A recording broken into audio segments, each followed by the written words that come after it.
معزز ناظرین، السلام علیکم ورحمۃ اللہ وبرکاتہ۔ آج میں آپ کے سامنے پیارے نبی، کریم نبی، آقا دو عالم صلی اللہ علیہ وسلم، سیدنا محمد رسول اللہ صلی اللہ علیہ وسلم کی شان میں کچھ نذرانہ عقیدت پیش کرنا چاہتا ہوں۔ آقا کریم صلی اللہ علیہ وسلم کی شان اللہ نے جو بنائی ہے وہ اتنی اعلیٰ ہے، اتنی افضل ہے، اتنی برتر ہے کہ جتنی بھی کوئی حضور کے کمالات کو بیان کرے، آپ کے اوصاف بیان کرے، آپ کا کردار بیان کرے، آپ کی عظمت کو بیان کرے، یہ دعویٰ نہیں کر سکتا کہ میں نے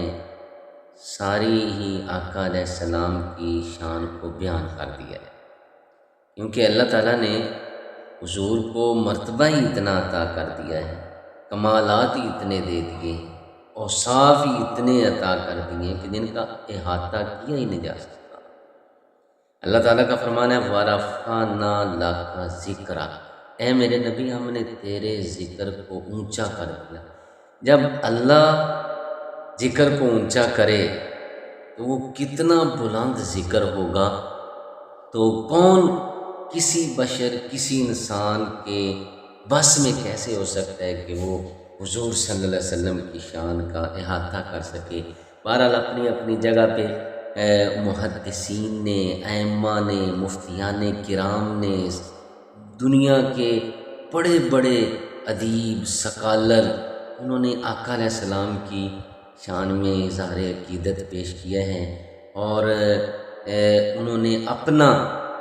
جتنا وہ حضور کی شان کو بیان کر سکتے تھے انہوں نے کیا ہے۔ تو لیکن حق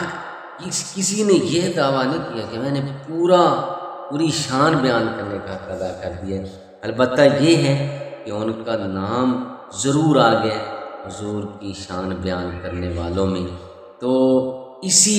نیت سے، اسی سوچ سے، اسی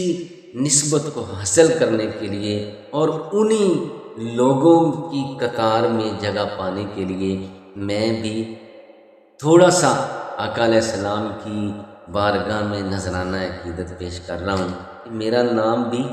حضور کی شان بیان کرنے والوں میں آ جائے، آقا کریم صلی اللہ علیہ وسلم کے ثنا خوانوں میں میرا نام بھی آ جائے۔ تو اس لیے نبی پاک صلی اللہ علیہ وسلم کی شان میں چند اشعار آپ کی خدمت میں پیش کرنا چاہتا ہوں۔ ایک تو وہ مشہور واقعہ ہے حدیث پاک کا کہ جب پیارے نبی پاک صلی اللہ علیہ وسلم مسجد نبوی میں تشریف فرما تھے، 14ویں رات کا چاند آسمان پہ نکلا ہوا تھا، تو آپ نے سرخ چادر، یمنی چادر اوڑھی ہوئی تھی۔ حضرت جابر رضی اللہ عنہ تشریف لائے اور انہوں نے آ کر جب دیکھا تو حضور صلی اللہ علیہ وسلم پر جب نگاہ پڑی تو حسن دیکھ کر مششدر رہ گئے۔ انہوں نے فرمایا کہ ایک چاند آسمان والا ہے اور ایک چاند یہ آمنہ کا ہے جو مسجد نبوی میں یہ جگمگا رہا ہے۔ تو وہ ایک نظر آسمان کے چاند کو دیکھتے ہیں، ایک نظر آمنہ کے چاند کو دیکھتے ہیں، نظریں پھیرتے رہے، دیکھتے رہے، لیکن آخر کار فیصلہ انہوں نے یہ کیا کہ آسمان کے چاند تو ہار گیا ہے اور یہ آمنہ کا چاند جیت گیا ہے، اس لیے کہ تیرے منہ پہ جریاں ہیں، لیکن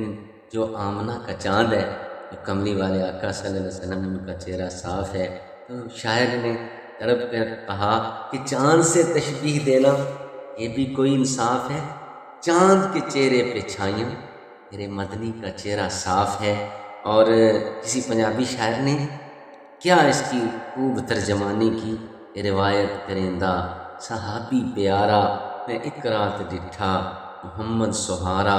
چنو چودھویں سی تے کوئی ستارہ، میں دوہاں نو ویکھاں دوبارہ خدا دی قسم چند مدم دسایا، محمد دا چہرہ سونا نظری آیا۔ اللہ کریم ہمیں نبی پاک صلی اللہ علیہ وسلم کی سچی محبت نصیب فرمائے۔